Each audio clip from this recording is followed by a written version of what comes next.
Bem-vindos a mais um episódio do Sustain Talks. Meu nome é Natasha Schmidt e hoje nós vamos falar do tema de setor imobiliário e sustentabilidade, um tema diferente aqui no Sustain Talks, mas que toca todos nós, pessoas físicas e investidores, principalmente. Para falar sobre esse assunto, nós estamos aqui com Luciana Arouca. A Luciana ela é Head de Sustentabilidade da JLL, uma das maiores players dentro da área de investimentos imobiliários. E com Ludmila Braga, que muito além de minha amiga, de longa data, ela é advogada especialista em transações imobiliárias e sócia de real estate do Mayer Brown. Bem-vindas, meninas! Muito obrigada por nos receber. Estou super feliz de estar aqui.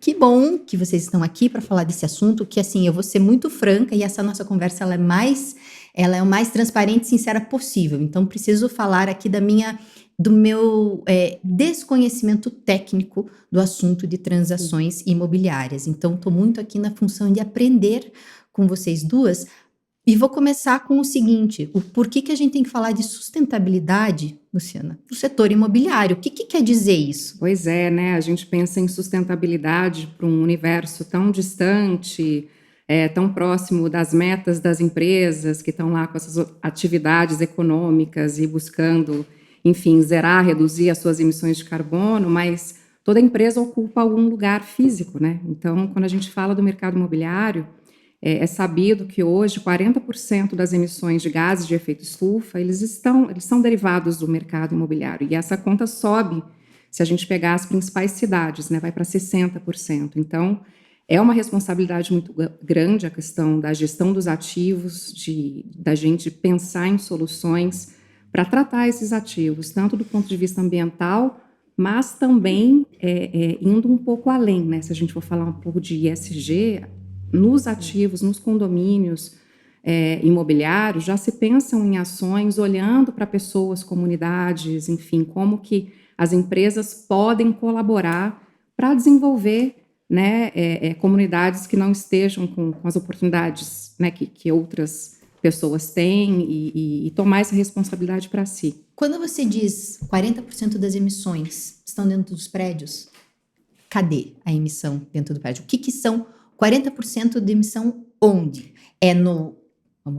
Começar aqui em termos técnicos, né? O carbono incorporado, a gente está falando do heating, né? Do aquecimento, e se for isso, o quanto que isso é um problema tropical e não um problema dos hemisférios? Olha, quando a gente fala em emissão e mercado imobiliário, a gente tem que pensar no ciclo imobiliário completo, né? Desde os insumos ali para a construção civil até o prédio em operação. A gente pode estar falando de um ciclo que vai de 80 a 100 anos, que é a idade, né, que um prédio, um ativo, melhor dizendo, pode durar. Então, quando a gente fala de carbono incorporado, sim, eu preciso fazer hoje, pensar nessa conta de onde vem a matéria-prima para que ela chegue, né, no campo da construção civil, para que esse prédio seja erguido com os materiais adequados, né, sempre tendo esse foco da sustentabilidade. E quando o prédio está em operação, eu estou falando de consumos absurdos de energia, né? Então, que energia é essa? Né? Ela vem de combustíveis fósseis, ela vem de energias renováveis, tudo isso entra na conta das emissões. A parte de resíduos, que entra no que a gente chama de escopo 3, que são as emissões indiretas, entra também na conta. Então, se a gente não começar rapidamente a olhar para isso, a gente não consegue mitigar todos os problemas que são já muitos e complexos para a gente realmente chegar, né, lá no marco de 2050 com a lição de casa minimamente feita ali, né? Lud, você é uma advogada brilhante do setor imobiliário e você conversa com investidores de modo direto. Você está sempre falando, são seus clientes, sim, certo? Sim, fato. E sua atuação, ela é muito consultiva nessa frente. O que você, dentro do direito, mas não só, dos negócios que você acompanha por aí, o quanto que sustentabilidade já está sentado na mesa? Olha, já está e há algum tempo, tá? Quando nós falamos de grandes investidores, de fundos de pensão, de fundos soberanos, né? Nós estamos falando de fundos que pensam a longuíssimo prazo. Então, eles já começaram a pensar nisso lá atrás. Já há 10, 15 anos, eles começaram a ter uma visualização disso, né?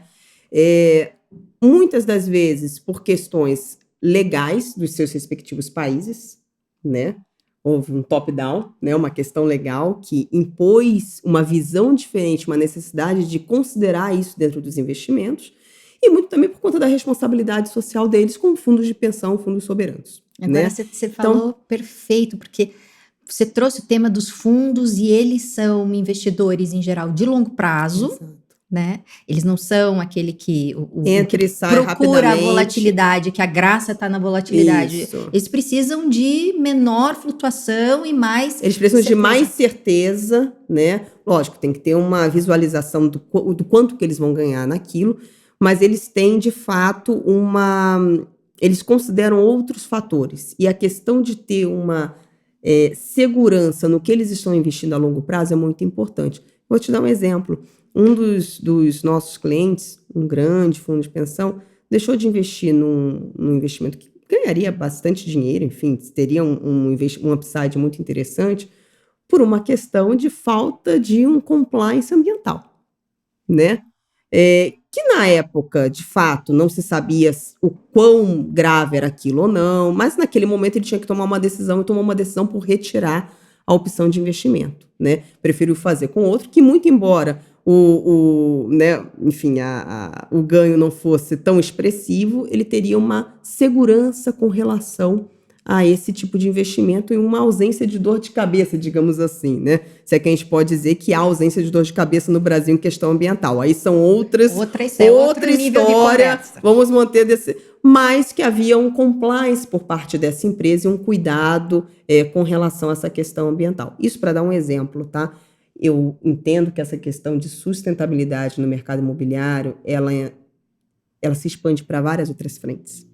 A gente fala da questão da ocupação, a gente fala da questão da simbiose entre proprietário e locatário, né? O proprietário nunca vai conseguir atingir as metas dele em 2050 se o locatário não tiver cooperar. embarcado, né? Locatário, ocupante, enfim, vamos colocar o nome de uma forma mais genérica, né? Então, se aquele ocupante não estiver embarcado naquelas metas, esquece, né? Os dois afundam, então é um trabalho em conjunto.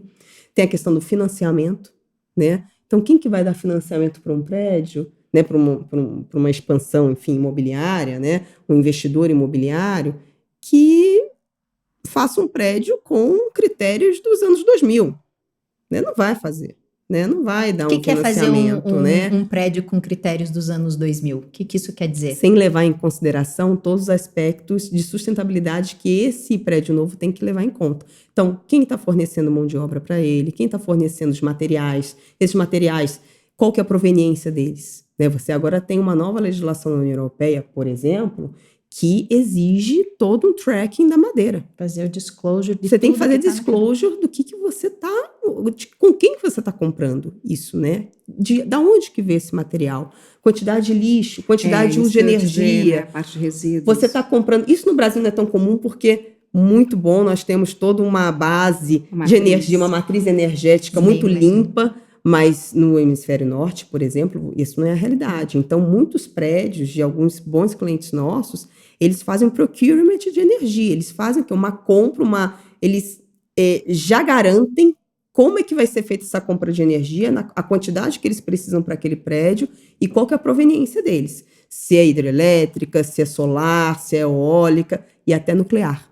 Né? Energia nuclear, que era algo que era um palavrão até alguns anos atrás, voltou à tona como uma alternativa de energia limpa. Que é uma das que menos emite carbono, né? Foi até, a gente teve com a Elbia, da presidente e a CEO da Beólica aqui, da Associação Nacional de Geradores de Energia Eólica, e ela comentou que a mais limpa, inegavelmente, hoje na praça é a nuclear e a segunda é a eólica. Mas sim, como isso tem feito diferença na cadeia. Mas vira critério de investimento mesmo? Qual é o diferencial de um investimento imobiliário que segue padrão? E aqui também é importante a gente abordar qual é o tipo de padrão hoje que se tem, porque o que eu vejo é certificação em prédio, LEED, green, né? Exatamente. Né? É disso que a gente está falando, ou seja, o aluguel vai ficar, eu posso cobrar mais caro o aluguel se eu sou investidora setor imobiliário, posso cobrar mais caro o aluguel do meu inquilino porque o meu prédio tem padrão de sustentabilidade? Olha, a questão de poder cobrar mais caro até pode, né? Assim, vamos lá, voltar um pouquinho. Em relação a critérios, né? Hoje em dia, o LEED já é um basicão, tá? Vamos começar por Não aí. dá para não ser. Não adianta o proprietário investigou chegar e bater no peito e falar: olha, o meu prédio é LEED. Tipo assim, Que é ser É o parabéns. equivalente a um airbag, né? Você tem eu airbag no acho, carro, cinto de poxa vida, segurança. mas isso é o Cinto de mínimo, né? segurança, né? Tá funcionando. É o mínimo. O que é ser LEED? Acho que é legal da gente falar aqui que tem gente que Tá. vai lá, vê a plaquinha LEED, é aquela quando você entra no prédio, tem Já a plaquinha, tem aquela LEED, plaquinha, você fica é. falando, certificado LEED, LEED. Isso. Mas o que é isso? Acho que Então, o legal LEED falar. é uma certificação verde, né, que tem critérios bem designados aí para a parte ambiental, principalmente, claro que pega alguma coisa de conforto térmico, iluminação natural, mas ele diz respeito em como a operação do prédio vai em alinhamento com esses critérios sustentáveis. Então, ele mede o consumo de energia, verifica qualidade de equipamentos, especificação de equipamentos. Então, você vai pontuando nessa base de critérios e você tem lá 4 categorias, desde a mais básica, que é o LEED, até você subir o mais alto, que seria o LEED Platinum, né? Que se você atingir lá mais de 80 pontos, né? Podendo chegar até 100. Então, quanto mais critérios sustentáveis você cumpriu, e o LEED também, ele pode aplicar tanto na fase de projeto e obra, e ele pode aplicar também com o edifício existente, que ele vai olhar a operação, né? E, claro, é muito importante falar, né? Aquela plaquinha ali, ela não é que você tirou, colocou na parede, tá feito. Tem uma verificação Tem uma periódica. renovação de 3 em 3 anos. Muitas vezes os parâmetros do LEED, eles sobem, porque a tecnologia mudou, houve avanços, para manter a régua alta e para manter a operação daquele ativo, vamos dizer assim, porque ele também se aplica para galpões, enfim, para manter dentro dos parâmetros do que a gente entende que seriam sustentáveis nos dias atuais, tá? Então, assim, o LEED é o basicão, né? O Brasil, ele lidera esse ranking, ele está entre os 10 mais no mundo, né? São Paulo, principalmente, a gente tem, se eu não estou equivocado, em torno de 70% do estoque certificado, né, de edifícios de alto padrão. Caiu por terra aquela questão de que antigamente, né, por que havia pouca amostragem? Porque era caro, era mais caro. Então, para você investir, né, em ter a especificação X, o projeto, quando ele nasce LEED, você tem que ter mais tempo de dedicação ali para o projeto, para verificar. Você já tem o custo Você já tem o custo do projeto. Desde o design, processo. né? Desde o design, exatamente. do edifício. E, de fato, eles falavam, assim, tinham umas médias que seria um projeto LEED, seria 15% mais caro, um projeto que eu falo ou seja, início e fim, overall, né? né? Overall. Hoje em dia não chega a 2%. Então, assim, deixou de ser uma desculpa, que é o mínimo ali, para os edifícios falarem assim, não vou certificar porque é muito caro. E ainda também, não necessariamente você precisa da certificação, você pode atender os critérios e de repente, não ter a certificação, porque também são taxas internacionais, em dólares, tarará, tarará. Mas eu queria pegar um gancho, assim, né, desses critérios mínimos, que hoje se olha muito mais, né, assim, essa parte de resíduos, eu acho que ainda há uma longa estrada a percorrer, porque hoje nos condomínios o que se fez foi o basicão, volume gerado, mais ou menos põe reciclável, não reciclável, manda para fora aonde? Ninguém sabe. Onde é que Portão para fora virou Eu desafio vocês a questionarem os proprietários dos condomínios para saber se todos eles sabem para onde vai. Não sabemos.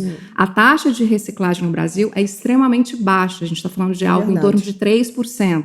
Então, olha o potencial que a gente tem, né, do mercado imobiliário para olhar para isso. Você imagina grandes edifícios, geradores de resíduos de todas as empresas, como que a gente pode ter essa oportunidade de contribuir para aterro zero. Então, tem um longo caminho aí, olhar para iniciativas de economia circular, inclusive, né? E a parte da água. Então, a gente fala de mercado imobiliário e às vezes a gente automaticamente pensa no eixo, né? Rio, São Paulo, né? E outras grandes capitais.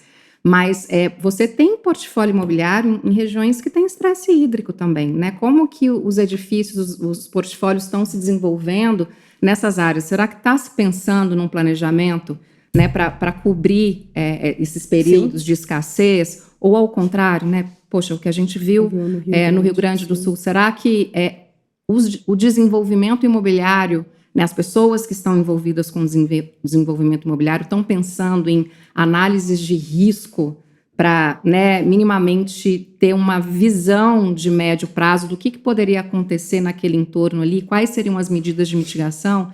Então, eu acho assim, tem uma grande oportunidade dentro do mercado imobiliário.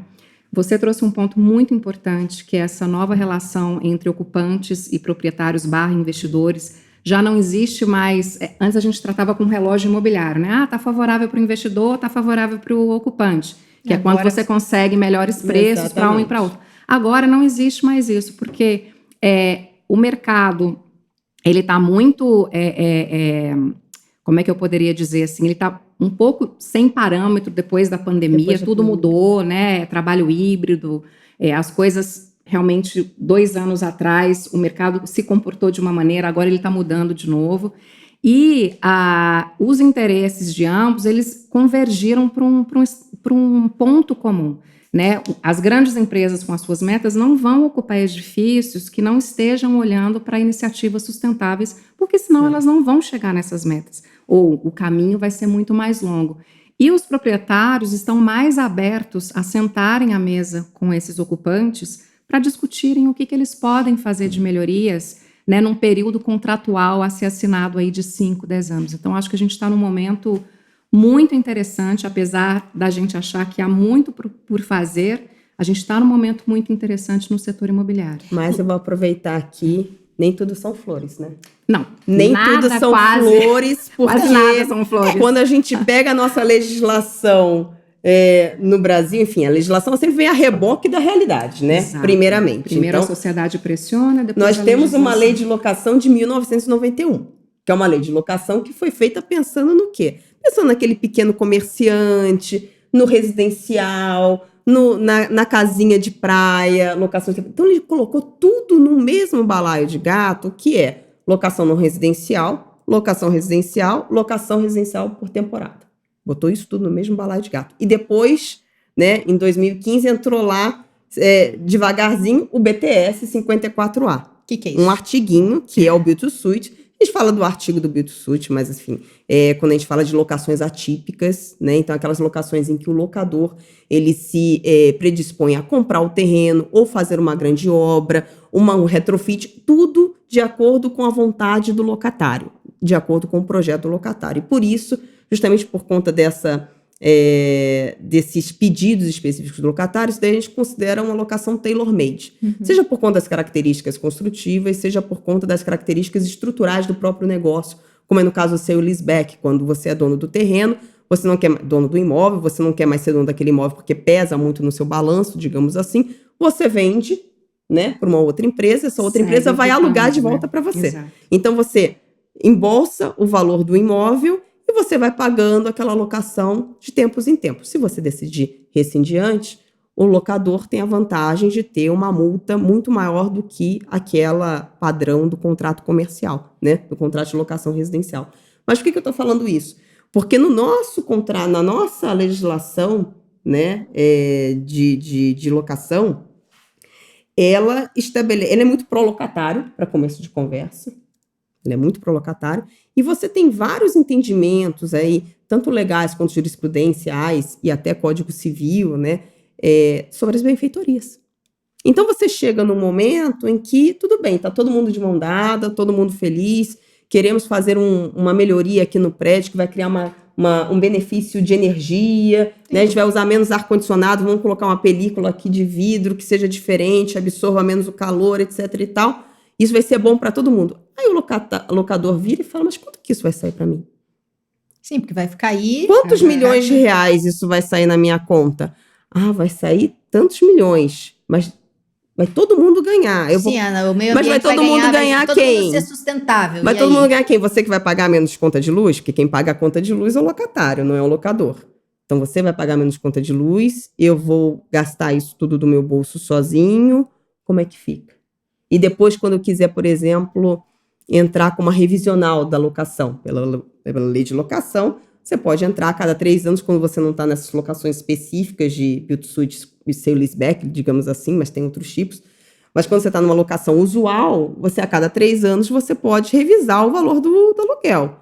E essa revisão do valor de aluguel é de acordo com o mercado. Aí a Luciana é craque, ela vai saber falar tudo isso, né? De acordo com o valor do mercado. Quantos imóveis iguais àquele você vai ter no mercado para fazer comparação? Não há amostragem. Não há amostragem, você não tem amostragem, né? Aí você tem a discussão do quanto que o locador gastou, do quanto que às vezes o próprio locatário gastou nos improvements dele, porque ele acha também que você torna uma relação que deveria ser muito bonita, colaborativa, numa dor de cabeça enorme. Numa dor de cabeça que, infelizmente, a nossa legislação, ela ainda anda a reboque nisso. E como é que se soluciona? Porque daí você está falando isso e como eu falei para vocês, né? A minha escola é do relacionamento do setor público e setor privado via contrato administrativo. A minha escola é infraestrutura. Cara, se vem a determinação regulatória num contrato administrativo de concessão para que esse concessionário seja mais sustentável, ele vai ter que ser mais sustentável. É top-down. Pronto. Ponto final, acabou. É ordem. Vai vir um reequilíbrio, vamos rediscutir aqui algumas coisas, tudo bem, mas não adianta, a regulação impõe. Mas vocês estão numa esfera em que são 2 privados conversando. Exato. E uma das premissas dessa agenda é de colaboração. Todo mundo tem que andar, né? Exatamente. E daí como é que legislação resolveria algo nesse sentido? É a legislação que é a pecinha que a gente tem que mexer? Eu acho que tem algumas outras coisas que a legislação ela pode ajudar, né?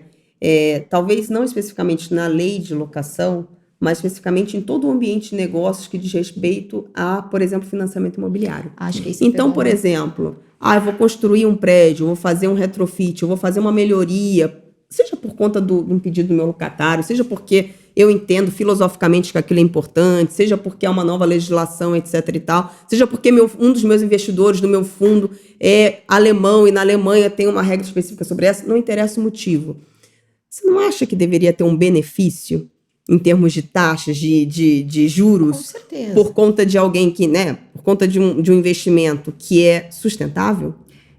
Eu acho que até esse movimento já começou. Começou. Eu acho que ele vai tomar mais corpo. A gente vê alguns bancos já com linhas de crédito realmente já bem definidas para empresas que têm as suas iniciativas sustentáveis, mas acho que o mercado imobiliário, acho que tem uma grande oportunidade disso ser melhor encapsulado. Exatamente. Eu acho que até complementando o que você traz, eu olharia também um pouco mais amplamente aqui falando, que é o que a gente chama de regulatórios para as iniciativas de sustentabilidade. Então, se você vai falar de regiões como a Europa, você já tem um regulatório para o ESG muito forte. Então, não tem essa assim, eu não quero fazer, tem que fazer. Né? Você só vou te dar um alvará, meu amigo. Não existe assim. Exatamente. Eles regulam assim, Exatamente. Se você passou do teto de consumo de energia, você pode ser penalizado. Tem um monte de regras, aí varia de região para região. Essas regras, muitas vezes, chegam no âmbito do residencial, de edifícios residenciais, onde você também tem um compromisso com o consumo energético, que se bater naquele teto também, você pode ser penalizado pelo condomínio. Então, eles estão em outro nível. Exatamente. O que eu acho que a gente carece aqui, mas também acredito que estamos caminhando até relativamente bem para isso, é um regulatório nesse setor para que todo o mercado imobiliário seja obrigado a reportar as suas emissões de gases de efeito estufa, porque aí você pega tudo. Mercado imobiliário, ou seja, todos os ativos, condomínios vão ter que prestar contas, né? Falar, olha, anualmente o meu consumo é esse, eu vou me comprometer, porque aí você vai ter que se comprometer com meta também de redução, que é isso que as empresas fazem. Elas medem os seus escopos 1, 2 e 3, né? Então a gente está falando de consumo de energia, combustíveis e toda a cadeia de valor, que é o mais complicado, de emissões indiretas, mas eles fazem essa conta, identificam os gaps, traçam a meta e vão trabalhando ano a ano para baterem essa meta, né? Ou minimamente mitigar aquilo que eles não conseguiram bater naquele ano. Qual que é a iniciativa no Brasil que tem isso? Então, a gente está olha, avançando nisso. O que tem? A gente tem algumas conversas que foram iniciadas há uns 2, 3 anos atrás, no Secov, na Abrainc, justamente pegando o mercado da construção civil e fazendo um convite para que ele se organizasse para que num futuro, e aí a gente estaria falando de 2027, 2028, esse mercado chegasse num meio, como é que eu poderia dizer assim, um acordo de como reportar as suas emissões de gases de efeito estufa. Então, isso está sendo conduzido hoje, liderado pelo Sinduscon e pela Abrainc. E um fato muito importante é a tal da taxonomia verde. Então, a gente tem hoje a taxonomia verde, né? A grande referência é a da Inglaterra, que ela estabelece critérios, né? Alguns critérios para a classe investidora entender quais são as empresas que realmente têm práticas sustentáveis para que elas aportem investimento. Vamos explicar um pouquinho o que é taxonomia verde? Acho que esse é um conceito novo aqui que a gente não tocou em nenhum outro episódio. Acho que vale a pena fazer esse recorte. É simples assim, é um conjunto de critérios que foi organizado para ajudar a classe investidora a determinar se a empresa é mais ou menos sustentável. Como que eu comparo uma empresa com a outra, assim? Criar objetividade, exatamente. Né? A verdade então, criar você consegue medir, um ranking, né? Que as empresas têm que atender, gera uma pontuação e a classe investidora define para quem aportar investimento. Isso, de alguma maneira, norteou, globalmente falando, outras regiões a buscarem a sua própria taxonomia. Então, na Latinoamérica, a gente já tem taxonomia na Colômbia, a gente já tem taxonomia no México, e no Brasil, a gente iniciou as discussões no final do ano passado, e eles querem ter um primeiro draft agora, segundo eu vi recentemente, até o final desse ano, para olhar para esse primeiro draft de critérios. É claro que isso é muito tropicalizado. né? Como tem que ser. Tem que ser. Não é ser importante não, até porque se a gente for pegar a matriz, já não dá para a gente copiar. Matriz energética, a gente já está numa posição muito já vai ser muito bem na foto. Mas o que isso quer dizer? Isso quer dizer que já há uma intenção de acelerar para que, em algum momento, essa regulação aconteça, para que não seja mais uma questão voluntária das empresas. Porque hoje tem muita empresa que já faz isso porque acha que é o correto, e é mesmo, que já presta conta com seus reportes de sustentabilidade, só que esses reportes precisam ser auditados. Né? Então, empresas globais que conseguem fazer isso, porque tem o GRI, então, né, as filiais mandam os dados, a matriz pega os dados, joga na análise toda, vem um auditor externo, valida, maravilhoso. Mas aqui, se você pegar algumas empresas até nacionais, você entra lá, hotéis, enfim, empresas de menor porte, você entra lá, tem um relatório de sustentabilidade. Gente, no papel, cabe tudo. Sim, quem fez foi a equipe de comunicação da empresa. Então, assim, não estou, pelo amor de Deus, não estou falando que todo o trabalho é greenwashing. Lógico. Mas, vamos combinar. Mas existe se apodera, assim, do que deu mais certo, o que não deu certo. Virou um storytelling. Você não quer contar, né? E é importante, porque, assim, todos os reportes, os frameworks globais que a gente conhece de sustentabilidade, tão importante quanto você mostrar avanço é você ter transparência daquilo que está dando errado. Com certeza. Porque transparência é o carro-chefe da agenda ESG. Mas as pessoas têm tanto medo de mostrar o que está dando errado. Pois ser o telhado de vidro. E vamos falar a verdade aqui. Poxa. A gente aprende muito mais com um erro. Isso é uma dificuldade que eu tenho visto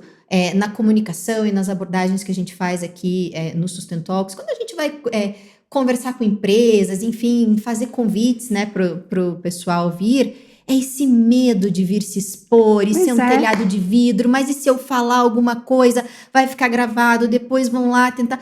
Gente, se nós não entendermos o espírito de cooperação, que está todo mundo numa curva de aprendizagem e que todos nós estamos caminhando uma direção. Na mesma direção, gente. Não dá para apontar a metralhadora. Vou te dar um exemplo, o relatório ESG da CVM, né, que agora as empresas abertas são obrigadas a fornecer esse relatório com as informações relacionadas a ESG, né? Ele não tem nenhuma punição, ele é para dar transparência.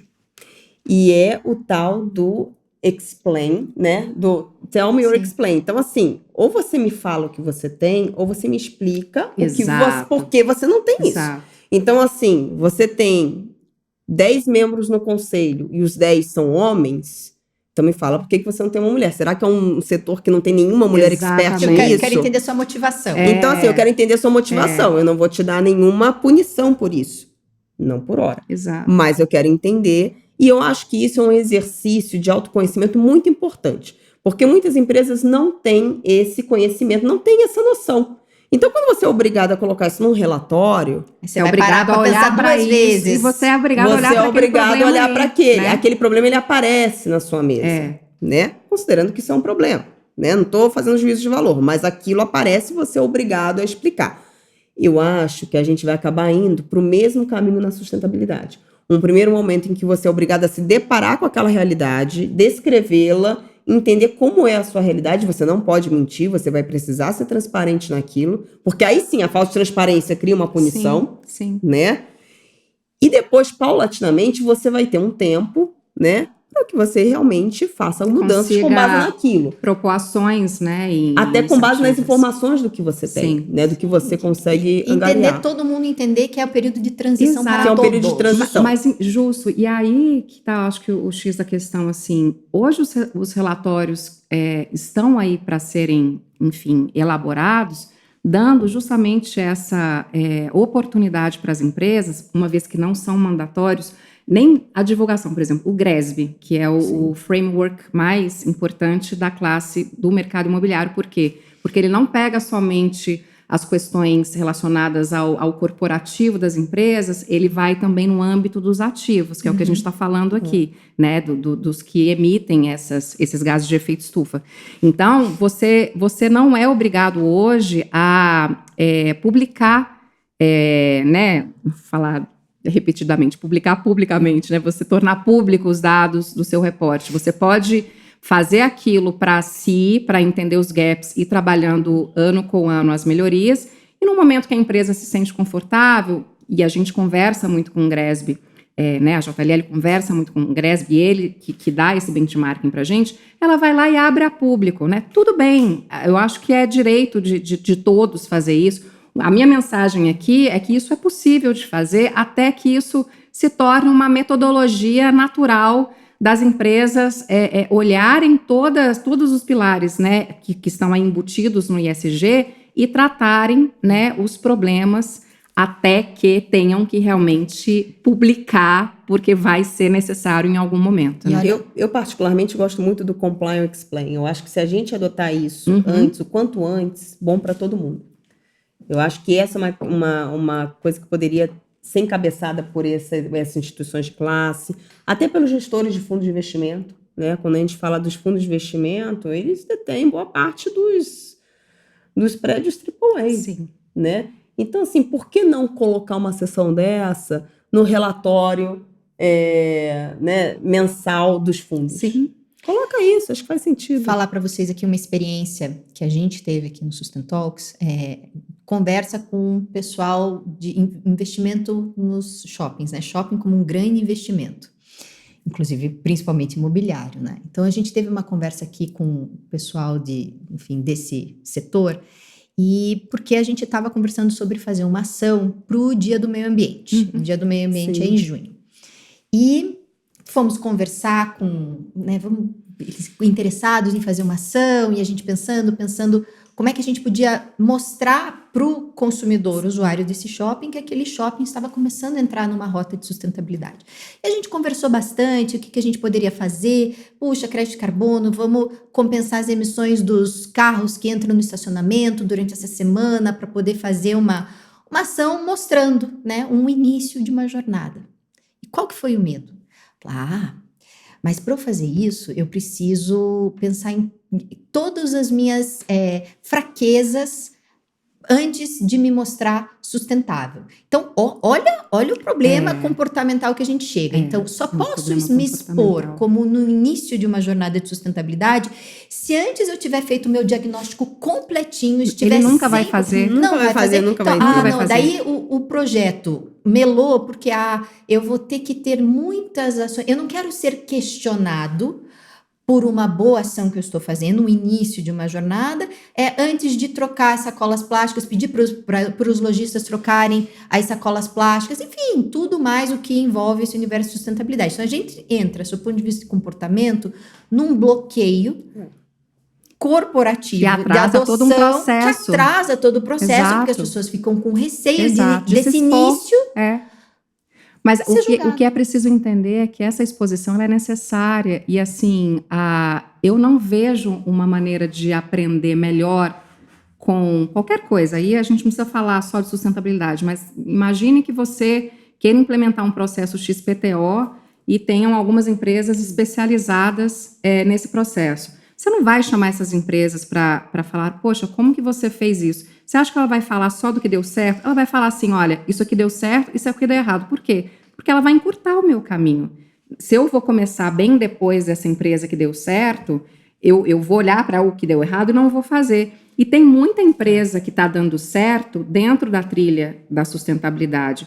Então, tem várias ações que a gente poderia traçar aqui, chamar essas empresas para um benchmarking. Eu comecei... Poxa, tem empresas que começaram essa jornada anos 90, 2000, que estão assim, navegando, sendo assim, né, pioneiros mesmo no mercado. Por que não chamar para falar, quando você começou, quais foram os seus bloqueios, seus problemas? Né? Olha o que dá para fazer, mas é bem nesse espírito de colaboração. Que está todo mundo querendo aprender, porque é open kimono. Uma agenda muito complexa. As empresas não estão acostumadas ao open kimono. Exato. Né? Trabalhar e a verdade, a verdade que eu acho também que, assim, na minha percepção, é muito mais fácil a gente fazer isso em conjunto do que sozinho. A gente vê isso na nossa vida pessoal. Tão complexa, não Você ser diferente na sua vida pessoal já é difícil. Exato. Todo mundo vai me olhar, todo mundo vai falar, todo mundo vai questionar. Quando você faz isso em conjunto, você cria uma proteção conjunta. Então, você pelo menos sabe que está todo mundo... Você move em bloco. Move melhor, então, né? eventualmente, eu acho que essas empresas, esses setores que estão interessados, de fato, fazer um início de uma jornada de sustentabilidade, demonstrar isso para o público, seria mais interessante se elas, nesse ponto, dessem as mãos e colaborassem e trabalhassem em conjunto, ao invés de serem concorrentes, né? Até porque, nesse ponto, a concorrência não é boa para ninguém. O bom é que todo mundo caminhe no mesmo objetivo. Essa agenda específica, ela não pede, né, que um se sobressaia ao outro. Exatamente. Se todo mundo não fizer o seu dever de casa, vai ser ruim para todo mundo, inclusive para a sociedade como um todo, né? Exatamente. E tem muito essa questão também, que é importante falar, né? Você falou assim, a legislação, ela vem depois que a gente faz a pressão. Tudo é assim, né? Primeiro vem a sociedade, depois vem a regulação. A sociedade já está pressionando, então, clientes, consumidores, quantas informações em redes sociais de denúncia, de greenwashing, eu pensei que era isso, mas era aquilo. Então, a sociedade já está atenta. Esse tema, depois dessa tragédia horrível, ele tomou um corpo também muito maior. Você liga hoje, qualquer fonte de notícias... primeiro lugar, está se falando em mudanças climáticas. Há um ano atrás, ninguém usava esse termo mudanças climáticas, a não ser as pessoas que trabalham com isso, né? Então, é sobre isso, assim, eles pensarem que não vai haver retenção de talentos, vai ter uma dificuldade também de contratar talentos, porque essa geração que está vindo já tem essa mentalidade já muito mais... Já tem esse propósito da sustentabilidade, né, do equilíbrio. Eu brinco assim, mulheres já fazem teste do pescoço, você entra no ambiente, você vê um monte de homens, você já fala, GRI, que a gente vai, o que está acontecendo aqui, né, você se sente até um pouco acuada, porque... né? Cadê as líderes? Não é possível que não tenha. Claro, e essa geração, né, que é o meu ponto aqui, já vem com isso. Então, como que você vai garantir uma contratação de talentos se você não começa a sair da tua zona de conforto? Porque é sobre isso, é sair da zona de conforto. Os negócios, ESG, o ESG é sobre isso, é você fazer negócios, lucrar de uma forma social e ambiental responsável, né, olhando para a sociedade como um todo. Então, sim, para mim, é uma difícil e penosa mudança de mentalidade generalizada. Então, e aqui, qual que é a missão aqui do podcast? Está conectado exatamente com isso. Então, na hora que a gente começa a falar de modo sério sobre sustentabilidade, trazer isso sob a perspectiva de investimento, trazer isso sob a perspectiva de comportamento individual, desidratar a parte ideológica. Exato. Né? Precisamos lógico. disso para falar do assunto Exato. de modo sério, né? Já que isso aqui está na mesa. Isso é Já que técnico, é propósito, né? é técnico. A gente tem uma geração que está interessada nesse assunto, né? Essa geração vai ser fonte de trabalho. Claro. A gente precisa, Sim. né, escutar isso, vai ter... onde é que eu vi esse dado tempos atrás? Da fortuna trilionária das heranças para daqui 20 anos sendo administradas por essa geração de agora, Exatamente. que vai procurar investimentos muito mais conectados com essa agenda Claro. do que, né? Então, quanto que a gente vai estar preparado para poder administrar esses investimentos? E daí a comunicação, como ela entra dentro dessa agenda. Então, eu volto lá na história do shopping. Então, uma comunicação mais assertiva, no sentido de estamos caminhando juntos, né? Evita-se o greenwashing, evita-se você mostrar uma coisa que você não é. E sim, colocando o usuário, colocando o teu cliente para andar nessa jornada com você, e que, como eu disse, é o que a gente faz aqui no Sustain Talks. A gente quer colocar a nossa audiência para andar conosco em como está evoluindo essa agenda sob a perspectiva dos negócios. A gente precisa fazer essa comunicação melhor para todo mundo, setor público, setor privado, cliente, mundo corporativo, só está mais atento na parte de comunicação. E aí, mudando um pouco nessa parte de investimento, tocar no tema de, por exemplo, a habitação popular em Minha Casa Minha Vida. Uhum. Isso é um fluxo importantíssimo de políticas públicas. E como é que vocês têm visto o movimento de investimento versus sustentabilidade, considerando que a implantação de métodos, tecnologias construtivas que envolvam sustentabilidade são mais caros. Como é que a gente aporta isso no Minha Casa Minha Vida, por exemplo? Acho que é a pergunta de milhões. Interessante, né? Porque... quando você tiver a resposta. Porque assim, eu participei recentemente de um painel em Belém, foi acho que um mês atrás, sobre cidades sustentáveis, tá? E eu vou te falar como eu fui e como eu voltei, tá? Eu fui numa ignorância completa de achar que a iniciativa pública estivesse trabalhando como sempre trabalhou, morosa, enfim, que não olhasse para isso.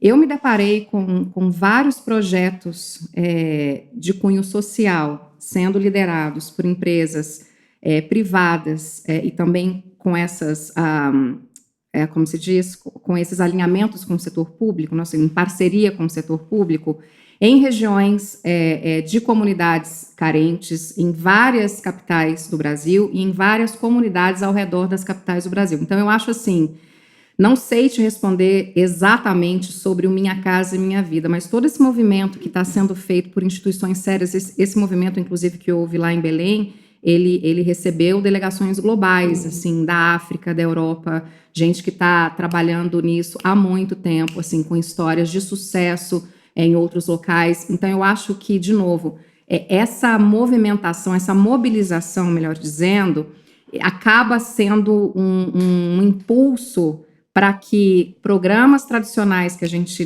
conhece no Brasil, como Minha Casa Minha Vida, de repente ele mude o olhar para trazer, pelo menos como baby steps, algumas questões básicas que já possa ir incrementando esse modelo para um modelo efetivamente mais sustentável. Mas, assim, de novo, é difícil dizer, falar com toda certeza que hoje isso está acontecendo, mas eu percebo que é muito essa questão da influência de coisas que estão acontecendo ao redor, e isso as pessoas pegam muito rapidamente, até porque existe uma demanda, uma cobrança, uma vontade, e claro, precisa passar também por escolas para formar mentalidade de jovens, crianças, porque não adianta você implementar qualquer projeto, aquilo precisa ser mantido. Sustentável ao longo do tempo. Igual os ativos imobiliários, você pode construir um prédio com LEED e tudo mais, mas se a operação não mantém tudo funcionando, você perde a certificação.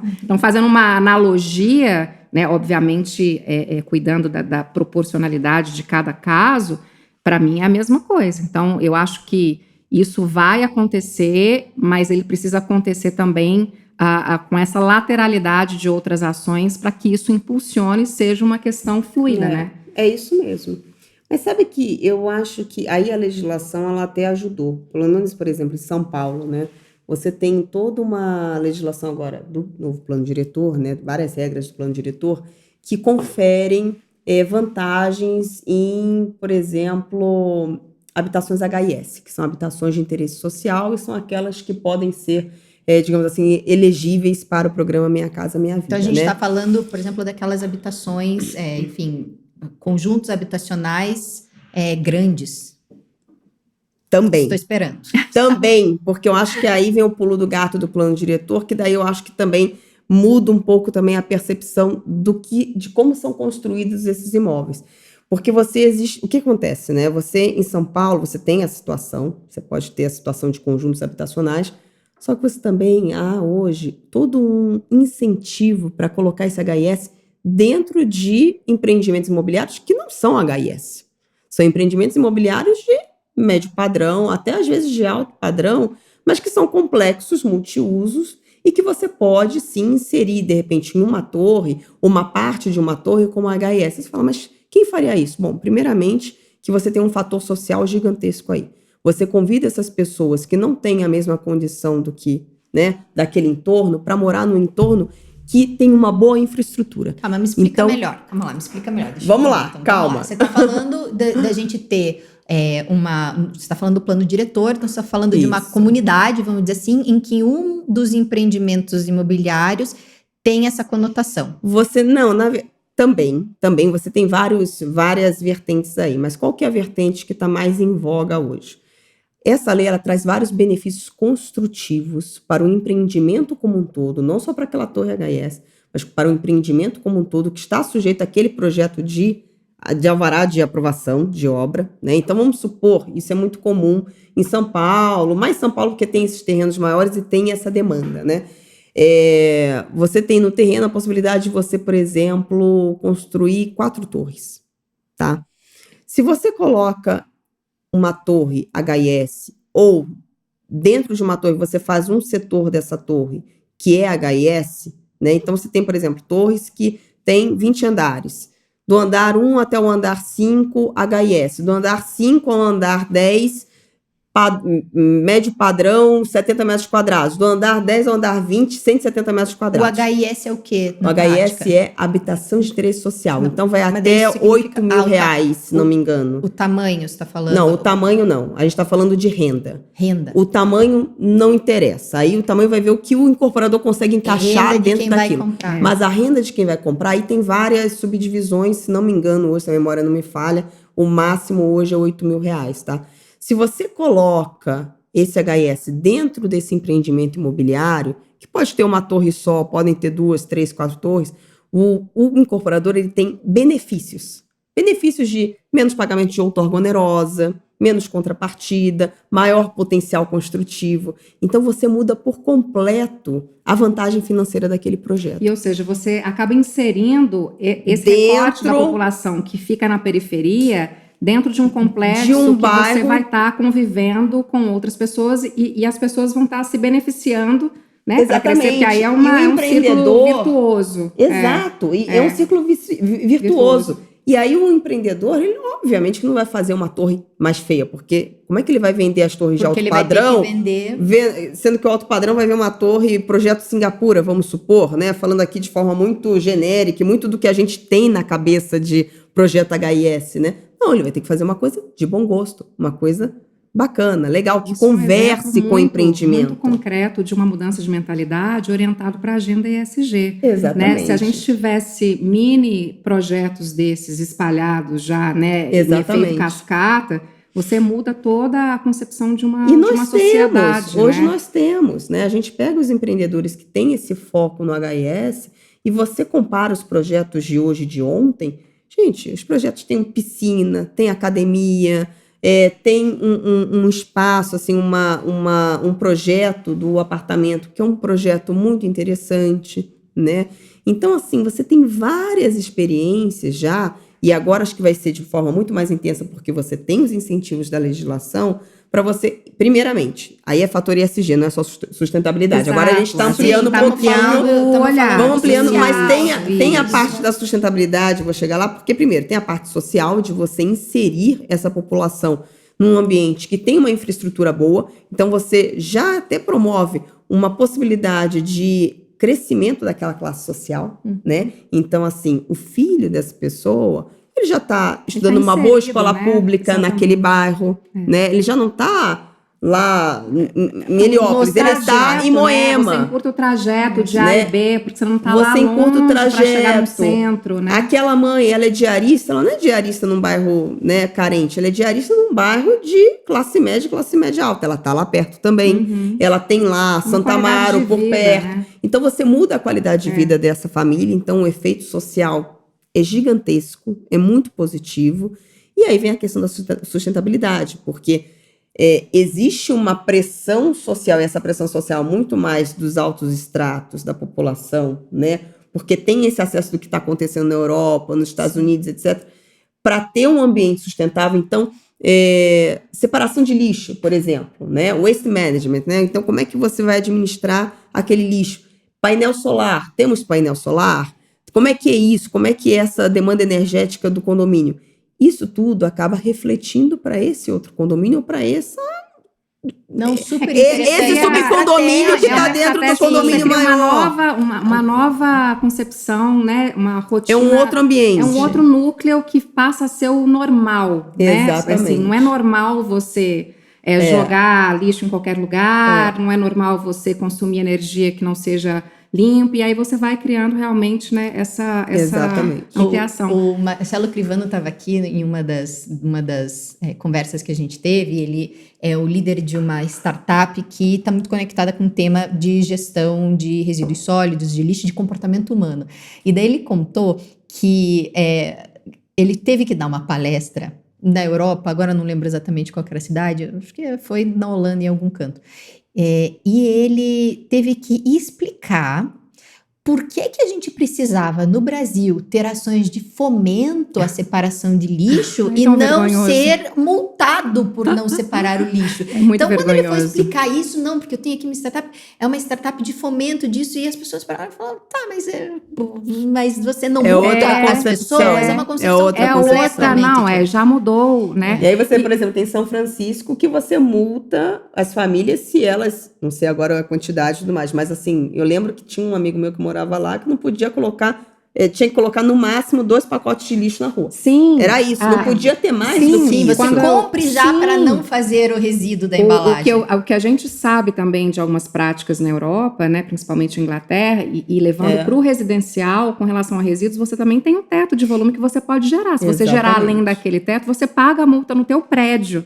Né? Então, isso é maravilhoso. E só fazendo um último complemento na fala da Lud, como que também a gente está percebendo assim, os ativos imobiliários, os condomínios, lidando com essa questão de comunidades, né? Porque o LEED, ele é muito focado no ambiental. Quando a gente está falando de ESG, que eu acho que tem uma força muito mais né, considerável, integrativa, e é realmente uma nova concepção de fazer negócios, a gente está conversando com os proprietários, porque assim, muitos prédios, né, de alto padrão em São Paulo já fazem alguns trabalhos com comunidades. Mas que trabalhos são esses, na grande maioria? Assistencialistas, né? Você doa isso, doa aquilo. É uma filantropia. Ou então, sei lá, exatamente. Ou então, sei lá, promove algum tipo de curso. Mas quando a gente chega, porque, gente, ESG, a gente fala de dado, métrica. Você tem que comprovar dado e medir avanço. Quando a gente pergunta, né? Tá, mas você deu, e o que aconteceu? Não sabemos. Né, qual que foi o benefício efetivo que ocorreu ali? Então, a gente está começando a influenciar, né, a gente, quando eu falo o JLL, né, nas estratégias que a gente apoia de ESG para essas empresas, é que quando eles têm projetos maravilhosos, mas assim, vamos então colocar isso dentro de um planejamento, porque não basta você ir lá, sei lá, vou promover um curso profissionalizante, você tem que voltar lá depois e medir daquelas pessoas que fizeram um curso, quantas foram empregadas, para onde elas estão. Então, quando você mede, aí você realmente tem, né, o impacto positivo que aquele condomínio gerou. E lá fora, eu até vou voltar na tua pergunta inicial que eu acho que eu também não respondi quando você me perguntou assim, os proprietários podem cobrar mais porque o edifício é LEED ou tem algum critério de sustentabilidade já implementado? Podem. Lá fora, a escolha, ela não passa mais por preço. Ela passa assim, eu quero o melhor ativo para ocupar, independente que seja mais caro, porque eu reconheço que o meu aluguel vai ser mais caro, mas a minha operação vai ser mais barata. Isso mesmo. Exatamente. Ele é mais caro porque ele viabilizou um monte de iniciativas, mas a tua conta, né, condominial e tudo mais vai ser mais barata. Aqui no Brasil, isso está começando a virar um pouquinho esse olhar, não que, assim, obviamente, né, a gente vive várias crises econômicas, tem toda uma pressão por custo, mas o olhar também está começando a mudar, que a gente percebe na escolha dos ocupantes sobre os ativos. Então, tem acontecido, sim, deles pedirem informações para além do trivial, que sempre custo de aluguel, condomínio, se tem infraestrutura XPTO, perguntando, tem energia renovável e tal, e às vezes, assim, sim, pagando um pouco mais caro pela oferta, pelo padrão do edifício, e isso é uma mudança de mentalidade que acaba mudando todo o mercado e num futuro próximo isso acaba aterrissando para o novo normal, que é o que aconteceu com o LEED, né? Então, mesma coisa para comunidades, o olhar dos inquilinos, enfim, lá fora, o que eu queria dizer, né? Ele já está também extrapolando o ambiental e indo para comunidades. Eles questionam os proprietários, o que você faz em prol de comunidades vizinhas? Você tem indicadores? Impacto. Impacto. E isso vai chegar, porque há 3 anos atrás, quando eu falei essa questão do LEED com alguns proprietários... Mas a gente tem esse exemplo. Claro que não vai cobrar mais alto. E as coisas agora começando, cláusulas verdes. Como quem trabalha com sustentabilidade é muito engraçado. E é satisfatório, né? Agora falar então. Eu já falava, você falou das cláusulas verdes. As cláusulas verdes é uma realidade. Assim, eu mesma participei de um processo recente, onde a gente faz uma intermediação entre ocupante e proprietário. Ele queria uma renovação por mais 5 anos, desde que o proprietário investisse em 2 iniciativas, porque ele tinha as metas dele. A gente conseguiu que ele incorporasse isso nas cláusulas e ele vai renovar o contrato. Falamos sobre isso há 3 anos atrás, a mesma reação.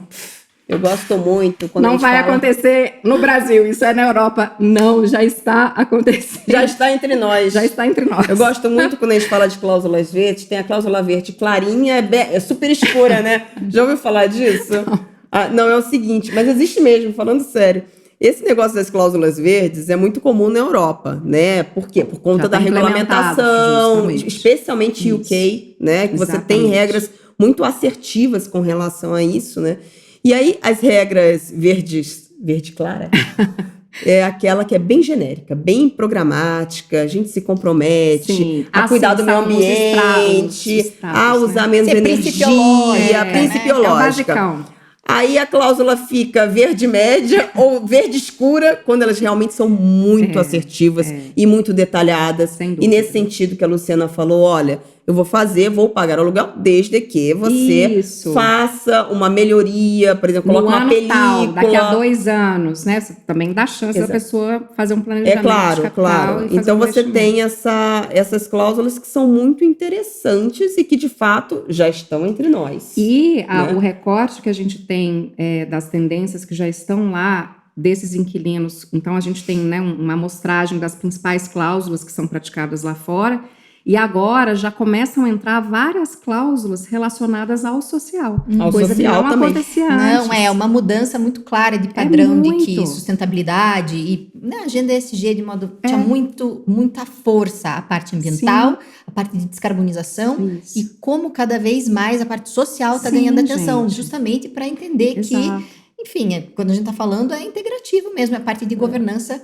Mas nós temos bons exemplos de clientes nossos e, enfim, de outros players do mercado imobiliário que, de fato, eles têm agora se voltado muito por uma questão, vou dizer aqui, egoísta no primeiro momento, né? Eu quero trazer mais atratividade para o meu empreendimento, então eu vou o quê? Vou melhorar o entorno. Mas que seja, Mas né? que seja. Eu prefiro algo que caminhe nessa direção do que algo que realmente não tem. Então, assim, é muito interessante você ver que, de fato, ele não abandonou o empreendimento, poderia ter vendido para outro.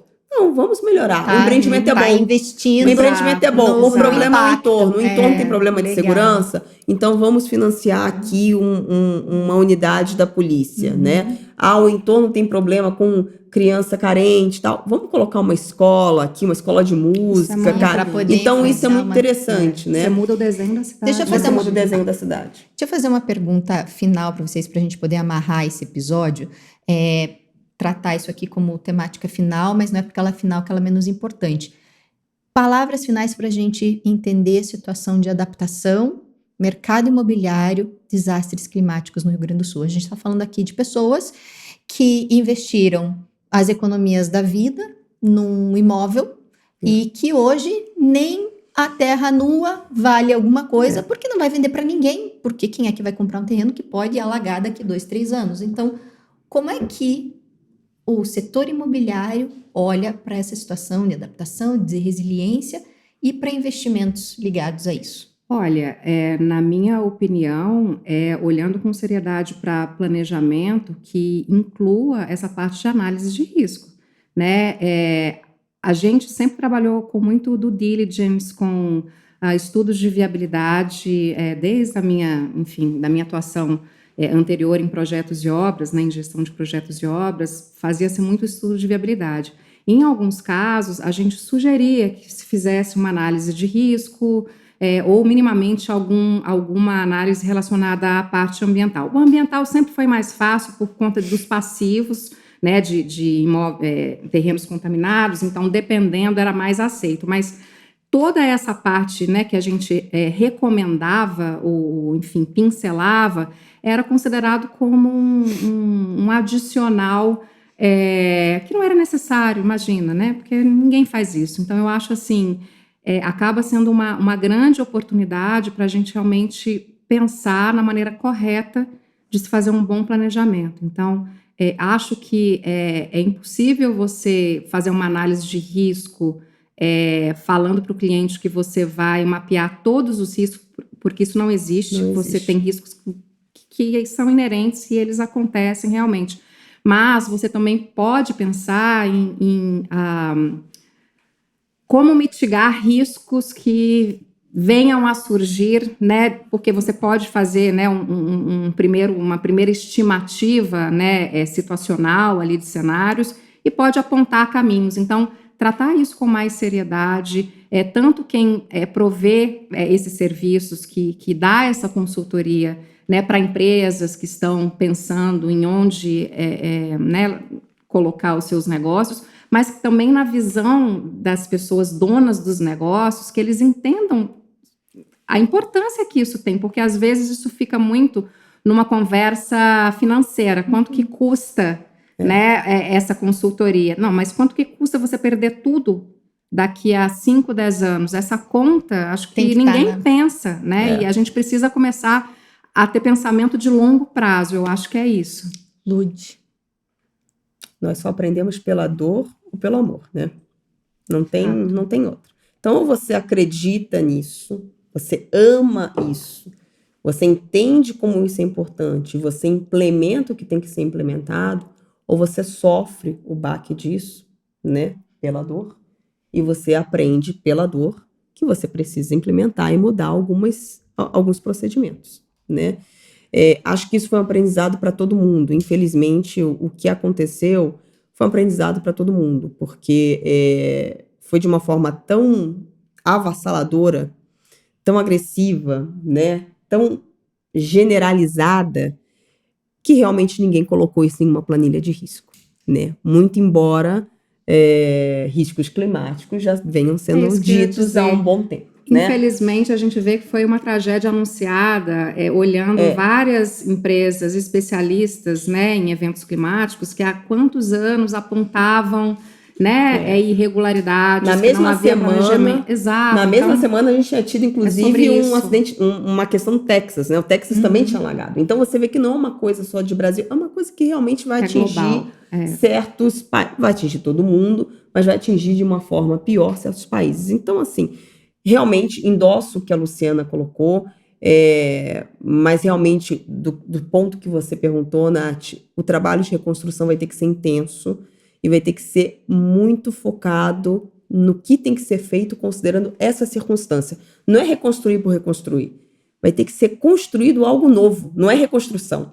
É construção de algo novo, em terrenos novos, com estruturas novas, diferentes, considerando esse risco, que não é mais um risco, né? É uma Já é uma realidade, realidade, né? já é uma A gente contingência, só de conta fato. quando que vai acontecer de novo. Exatamente. O relógio já está contando. Exatamente. Então, são esses meus pontos. Luciana, Ludmila, muito obrigada pela presença de vocês aqui, pela conversa clara, pela, enfim, forma leve de abordar esse assunto que é tão importante, pelos ensinamentos trazidos. Não Muito posso obrigada. deixar de A gente agradecê-las e agradece. Foi uma delícia. agradecer a você que ficou até o fim do nosso episódio.